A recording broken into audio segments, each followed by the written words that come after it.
Bonjour, vous allez bien? Ok, moi aussi ça va, je stresse de ouf, je vois personne. Bon, du coup, pour ceux qui me connaissent, je m'appelle Elsa. Pour ceux qui me connaissent pas, je m'appelle Elsa aussi. J'ai 19 ans et donc moi je suis née dans une famille chrétienne. Jusqu'à l'âge de mes 11 ans, on était dans une église où il y avait mon école, il y avait tous mes amis, je connaissais vraiment tout le monde.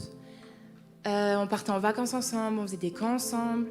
C'était vraiment mon quotidien. Et le jour de mes 11 ans, enfin, pas mon anniversaire, mais quand j'ai eu 11 ans, on a appris en fait que l'église était une église sectaire.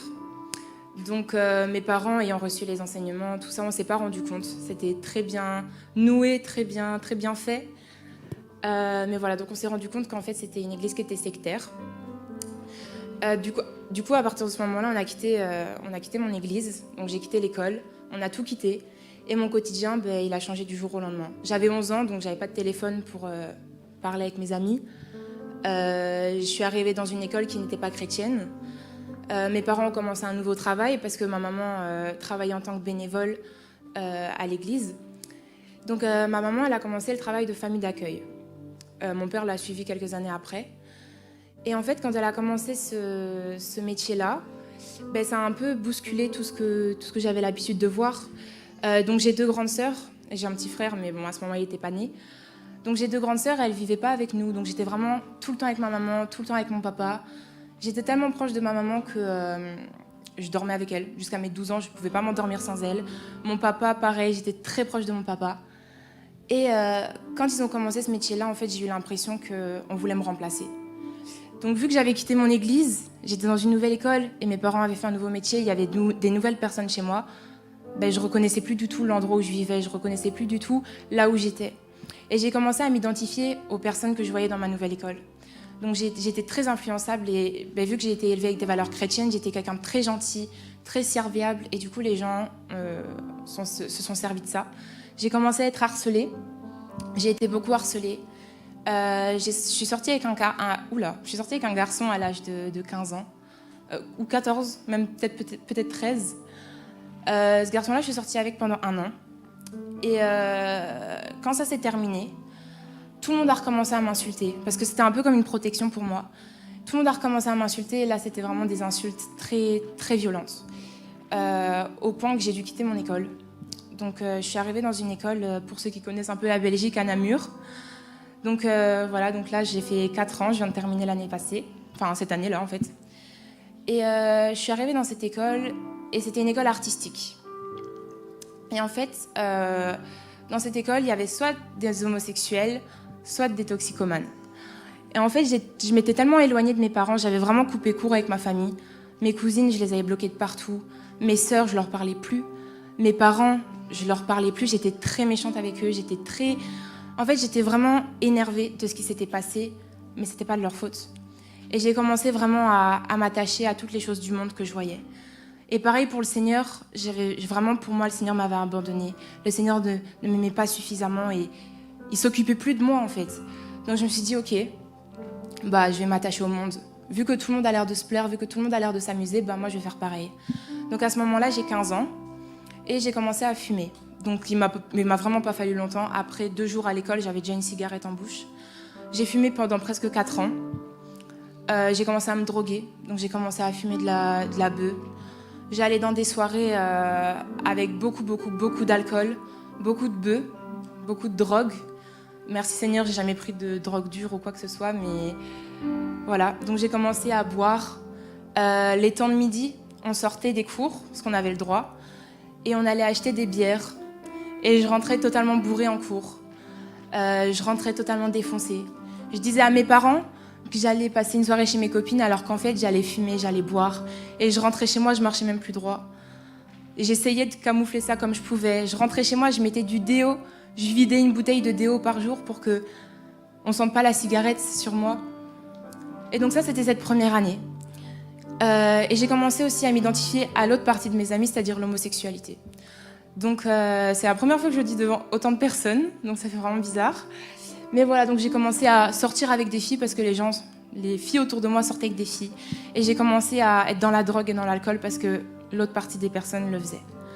Et je trouvais vraiment mon identité là-dedans. Et je refusais de croire que le Seigneur avait encore quelque chose de prévu pour moi. Donc ça, cette première année est passée. Je me suis amusée pendant les vacances, tout ça. Et j'ai rencontré un garçon. Donc je vais le faire très court.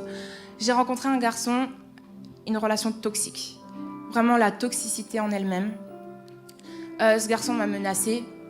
Ce garçon m'a fait des attouchements. Il m'a pas violée, mais il m'a fait des attouchements. Ce garçon m'a menacée de me quitter, de me laisser si je pratiquais pas l'impudicité avec lui. Donc j'ai craqué. Je mentais à mes parents. Je sais qu'ils m'écoutent. Maman, papa, je vous aime. J'allais à Paris sans leur dire. Je prenais l'argent de mes études et je m'achetais des tickets de train. Et j'allais le voir. J'allais le voir un week-end, j'allais le voir quelques jours. Et j'allais le voir. Et j'ai pas précisé que ce garçon-là, il avait une maladie qui ressemble à la schizophrénie. Donc il avait vraiment une personne en lui très méchante et lui qui était gentil. Et il était musulman. Et donc voilà. Et pour savoir, j'habite à 4 heures de Paris. Comme ça, vous voyez un peu à 16 ans le trajet que je faisais pour aller le voir. En fait, c'était vraiment mon Dieu. Je faisais tout pour lui. J'étais prête à tout pour lui. Je donnais tout pour lui.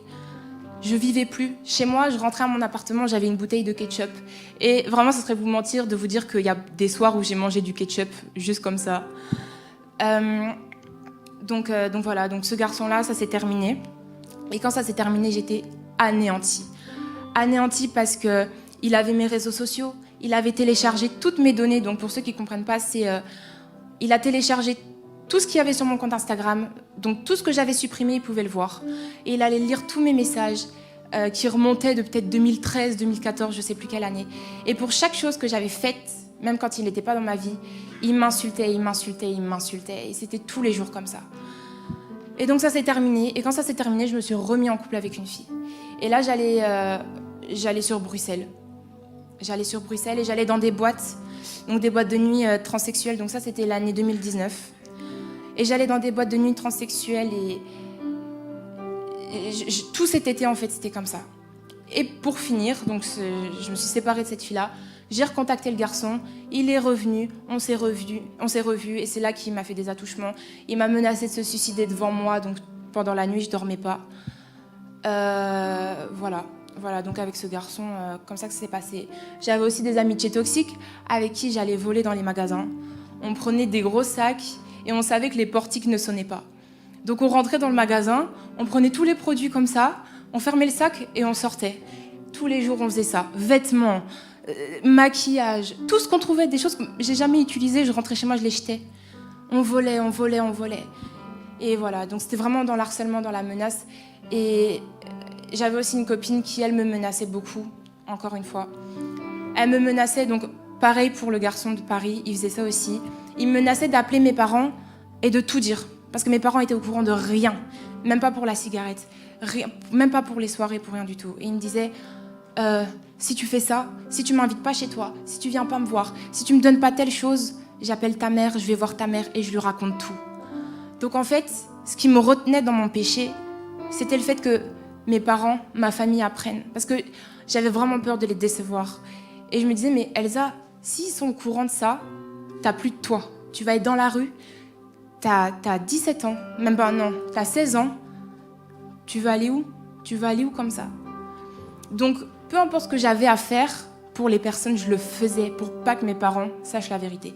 Si je devais donner des sous, si je devais donner des vêtements, si je devais tout donner, je donnais tout. J'invitais des personnes chez moi, je pleurais le soir qu'elles rentrent chez elles, mais je pouvais pas le dire à mes parents parce que sinon ils allaient être au courant. Et donc voilà, donc moi mon témoignage en fait, il est vraiment basé sur la menace, sur la méchanceté, le harcèlement, l'homosexualité, la drogue, l'alcool, les soirées, toutes ces choses en fait, la dépression, parce que du coup j'étais très dépressive. Et tout ça, ça s'est arrêté comment? Ça s'est arrêté le jour, en fait le lendemain où ce garçon en question m'a fait des attouchements. J'ai appelé ma mère et je lui ai dit, écoute maman, est-ce qu'on peut prier? Et quand je lui ai dit ça, elle m'a dit, oula, comment ça? Qu'est-ce qui se passe? On se parle plus et toi tu m'appelles pour qu'on prie. Donc on s'est appelé, je suis rentrée chez moi et là je lui ai dit, écoute maman, il y a plein de choses que j'ai faites, que tu ne sais pas et que tu sauras jamais. Je me trompais parce qu'elle était en train de m'écouter. Je lui ai dit, tu ne sauras jamais, parce que si tu le sais, tu me mets dehors. Et là, elle m'a regardée, elle m'a dit, mais Elsa, t'es ma fille. Jamais je te rejetterai. Jamais je te mettrai à la porte. Peu importe ce que t'as fait, même si t'as tué quelqu'un, jamais je te rejetterai. Et quand elle m'a dit ça, j'ai tout relâché. J'ai tout relâché, j'ai dit, ok, maintenant, peu importe qui me menace, ma mère, elle va rien faire. Elle va pas me mettre dehors. Elle va pas me couper les vivres. Ma mère m'aime. Et quand elle m'a dit ça, j'ai vraiment été apaisée. Après, je vous cache pas que ça a pris quand même quelques mois avant que je donne vraiment ma vie à Christ. Donc ça, on devait être en septembre 2020 et j'ai donné ma vie à Christ en juin... Non, on était en septembre 2019 et j'ai donné ma vie à Christ en juin 2020. Et pendant toute cette période, je mettais des stories avec des versets. Je disais, non mais Jésus veut pas que tu fasses ça. Et moi, je faisais pire. Moi, j'allais dans des soirées encore, je buvais, je fumais, je parlais à des garçons, chrétiens, mais je parlais à des garçons, juste pour m'amuser, juste parce que j'avais ce besoin, en fait. Et donc voilà, une fois que tout ça est passé, donc, j'ai vraiment traîné à revenir à Christ. Et quand je lui ai donné ma vie, l'homosexualité, la cigarette, l'alcool, les soirées, le mensonge, les crises d'angoisse, tout ce que j'ai pu faire, tout ce que j'ai pu vivre, du jour au lendemain, c'était terminé. Plus rien. Plus rien. Il n'y avait plus rien. Plus rien. L'impudicité, toutes ces choses-là, rayées de ma vie. Depuis aujourd'hui, et je ne vous mens pas, même les musiques mondaines, j'ai arrêté. De ce jour-là à aujourd'hui, je ne suis plus tombée une seule fois dans mes anciens péchés. Je pense qu'on peut acclamer le Seigneur.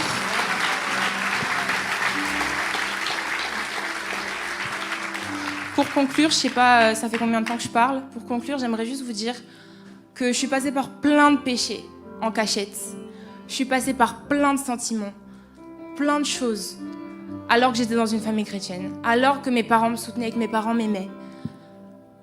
Comme disait Mathilde tout à l'heure, la famille chrétienne, c'est une très bonne chose, mais ça ne fait pas tout. C'est vraiment toi et le Seigneur. S'il n'y a pas ce pas-là, tu peux attendre. Tu peux rester assis, tu peux attendre. Le Seigneur ne va pas venir ouvrir la porte lui-même, c'est toi qui dois ouvrir. Une fois que tu ouvres, le Seigneur rentre. Mais il ne peut pas rentrer s'il n'a pas les clés. Donc voilà, j'aimerais juste t'encourager. Si tu vis la même chose, si tu as vécu la même chose et que tu n'es pas guéri, ou si tu connais quelqu'un qui vit quelque chose, à te lever.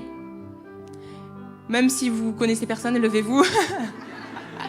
Je vais prier pour vous. Et si vous vous sentez concerné, mettez juste la main sur votre cœur. Ou si vous ne voulez pas que les gens vous voient, le Seigneur sait. Et moi, je vais juste prier pour vous, ok ? Seigneur, Père éternel, Seigneur, tu es un Dieu simple, Père. Donc je crois, Père éternel, qu'avec une simple prière, tu peux restaurer les cœurs. Tu peux guérir, Seigneur, mes frères et sœurs qui sont dans cette salle. Alors, Père, je viens, Seigneur. Je me présente devant toi, Père éternel, et je prie pour toutes ces personnes qui m'ont écouté, Seigneur. Pour toutes ces personnes qui ont la main posée sur leur cœur, Seigneur, ou simplement qui ressentent dans leur cœur, Père éternel, que tu dois agir, Papa. Je prie pour une guérison, Seigneur Jésus. Je prie, Père éternel, que tu viennes guérir les cœurs, Seigneur, que tu viennes soigner les vies, Seigneur, que tu viennes accompagner, Père éternel, que tu viennes montrer que non, tu n'abandonnes pas, Papa, que non, il y a toujours une solution, Seigneur, peu importe le péché, peu importe la tentation, Seigneur Jésus, tu as la victoire, Père éternel. Donc je prie que toutes ces personnes puissent être délivrées dans le nom de Jésus-Christ, de tous ces péchés, Seigneur, de toutes ces choses, Père éternel, que tu puisses les délivrer en ton nom puissant, Seigneur. Et je viens de déclarer que tous les plans de l'ennemi, tous les plans que l'ennemi avait pour ta vie est annulé dans le nom de Jésus maintenant. Merci Seigneur. Amen.